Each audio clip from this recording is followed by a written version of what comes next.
So I'm kind of running out of things to react to. There's a million things on the internet to react to, but if you want me to react to something, not many people watch these videos. So if you send me a link or comment the link, I will get round to it because I don't have much to do. So just gonna watch some bombs, I think. Изделие РДС-3 в соответствии с планом испытаний подрывалось не на башне, а в воздухе при сбрасывании с самолета.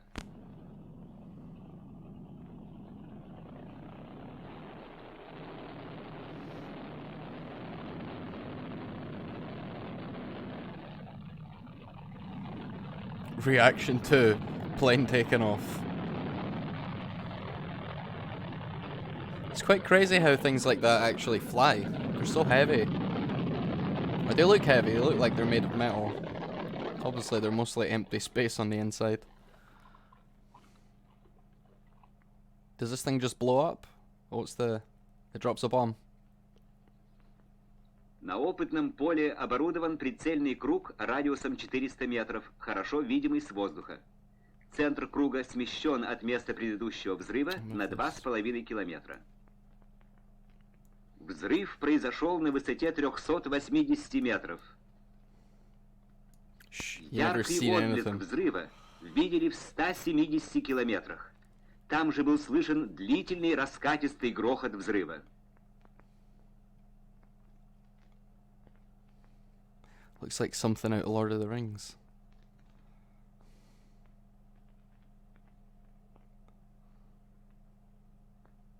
Снято с дистанции 7,5 километров из приборной башни юго-восточного радиуса.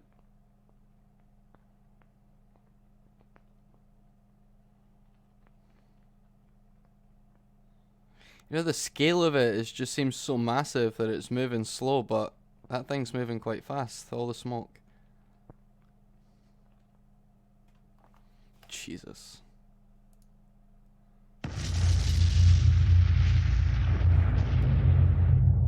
When the flash hit you, you could see the x-rays of your hands through your closed eyes.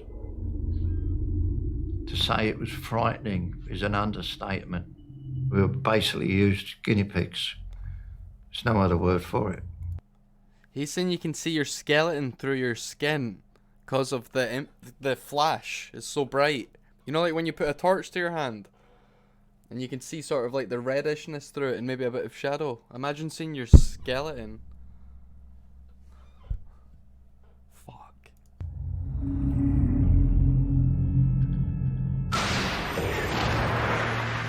The threat of nuclear war hasn't been this high since the Cold War. We will have no choice but to totally destroy North Korea.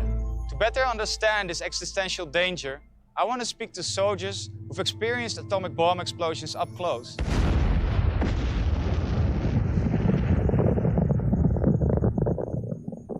While everyone knows about Hiroshima and Nagasaki, few are aware that an additional 2,000 atomic bombs were detonated after World War II and tested on hundreds of thousands of young soldiers to prepare them for nuclear war.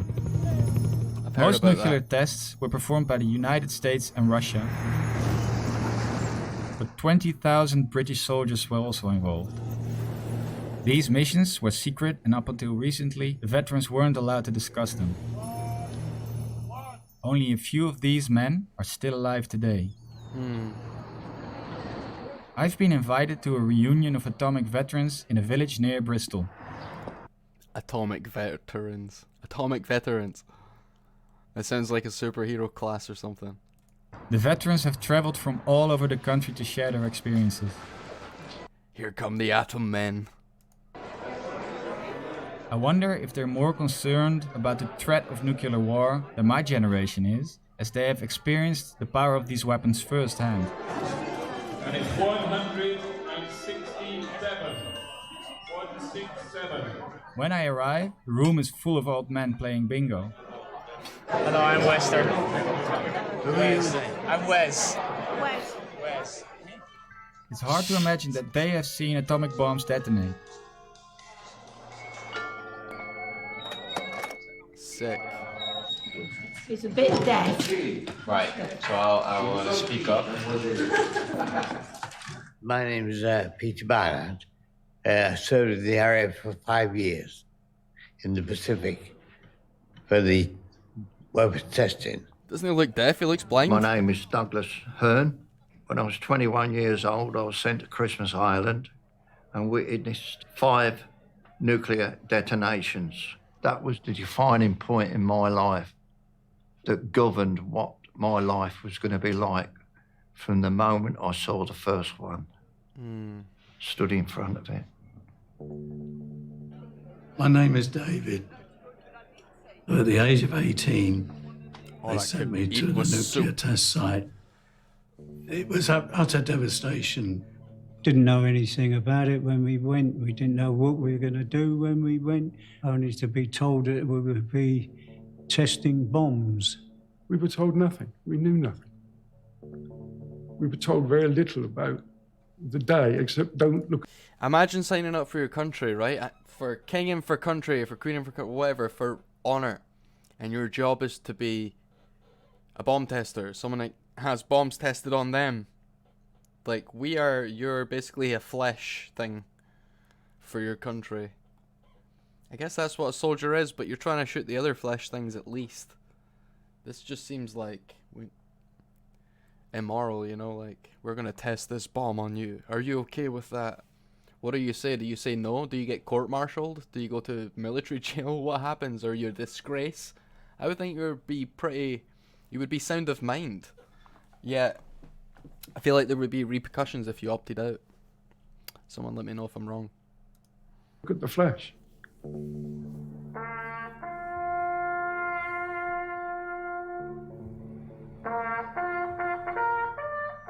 Can you describe the day that the nuclear bomb was dropped?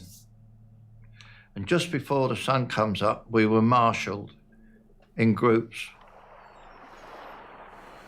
I went out on the aircraft carrier, the Warrior, and we was told to face the stern of the ship, the back of the ship.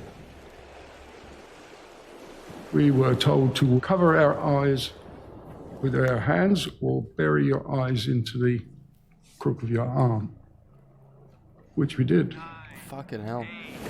7, 6, 5, 4, 3, 2, 1. It's like a giant tampon. To say it was frightening is an understatement. I think it shocked us all into silence. When the flash hit you, you could see the x-rays of your hands through your closed eyes. It was just sheer brilliant light. So I've never seen anything like it, never had done. In the process of hands over your eyes, you saw every bone in your hand. If I was looking at you now, I would see all your bones. You would see all the blood vessels and everything, and the bones a lot. Then the heat hit you, and that was just as if somebody my size had actually caught fire, then walked through me. It was an experience that was absolutely unearthing. It was so strange.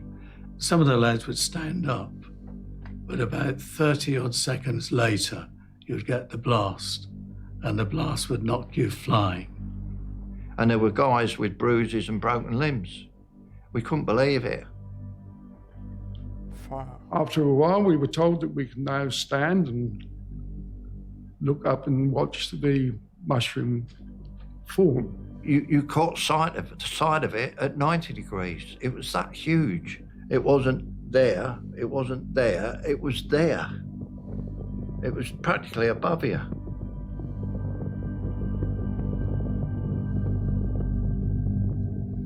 I'm just all they saw was this rising surprised fireball. They Colossal survived. Fireball just going up, and thunder, lightning, you name it. What I noticed most was the clouds moving away like that. You know, round and round and round. I think it was too much for some of them, and some of them would cry and ask for their mum. That was awful. There was no comprehension that anything like that could even exist. It was immense. It's a sight to see, but never want to see it again. Aye, too right, pal. He can't see. Come on. Over a 10-year test period, there were 22,500 personnel. In 2013, we estimated that 18,500 of us had died. And the reports that I'd seen, nobody had died practically of natural causes. They all died of leukemias and cancers and carcinomas of one sort or the other. Does this correspond to what radiation does to a human body? The thing is, guys couldn't have children. People's children suffer from numerous ailments and things that come out, twisted bones. How did it affect you and your children? I married when I got back to the UK, and my first daughter was born in 1960. And sadly, by the time she was 11, she developed a problem which completely changed her appearance. She grew a hump on her back. She started to grow hair all over her body. We had to shave her twice a day. She sadly passed away in my arms. My youngest daughter, I think, is the worst. She's had everything wrong. Everything, and it's still going wrong. She lost all her teeth, same as I did. I lost all my teeth. Within a short space of time, they all went black. I had cancer on my face that came up here. You can't see the scar. It's only a little pimple, but it was cancer. And it was also on my back. And the other thing which devastated me, took me a long time to recover from this. And I will never forgive the authorities for putting me in this situation. I couldn't have children. Couldn't or still can't? So how do younger Particular people choice of respond words. to what you experienced? First of all, we were not allowed to talk about it. And it was a good number of years before we were even allowed to talk about our experience. We were never allowed. That's kind of the worst of it. I mean, there's the real repercussions straight away, like the damage done to these guys, but not being able to talk about it means you can't seek recompense, or you can't, you can't put it behind you because you can't let it out. And I guess they can share it with each other, but they start dropping and dying like flies. There's so many left. We had to talk about our duties out there. Did you, after this happened, speak about Somebody's daughter got covered in hair. He seems very hairy. it with your mates? No. Family? No? No. So I don't want anybody to know what we done and how we done it. The veterans say they were sworn to secrecy and couldn't talk about it until the late 90s. Not even with their families. If they did, it would amount to treason and they'd face a prison sentence. We had no compassion from anybody. We had no help from anybody. And we still have very little. And for a government to do that to its own people is absolutely disgraceful. It's outrageous. Does it feel good to now be able? That's war, though. That's what you sign up for, really, isn't it? You're signing your life up. These men are lucky they're alive.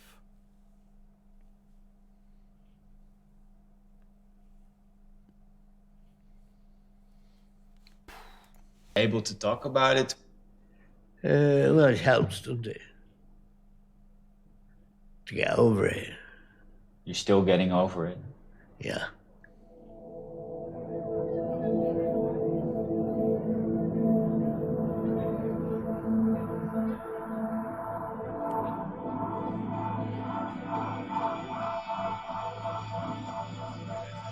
What would you say to our generation? How should we go about this nuclear threat?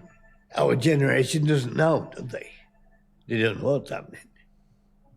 My wife sometimes says to the hospital, she's been under 2 bombs, and they think, who's that silly old fool? You know, what's he romancing about his being a bomb testing site? They have no idea. They have no idea about anything. I think young people ought to be educated to the events that took place in those 10 years. The onus is now on the young people who are coming to take our place, to get rid of these weapons. You know, because you are the people who have got to deal with it, and the younger generations that come behind you. With the right sort of education, they will do that.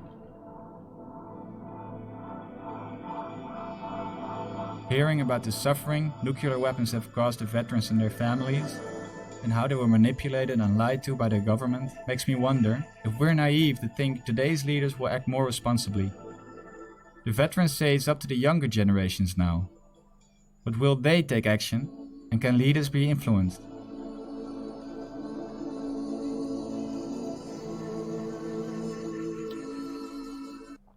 Do you get rid of the bombs? Isn't it what's stopping everyone from blowing each other up? Mad? Mutually assured destruction? Is that not what's keeping us safe? Is that not the story? What do we do with the bombs?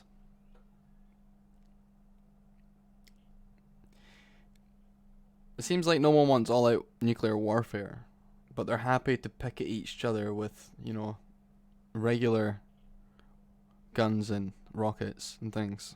Fights still go on.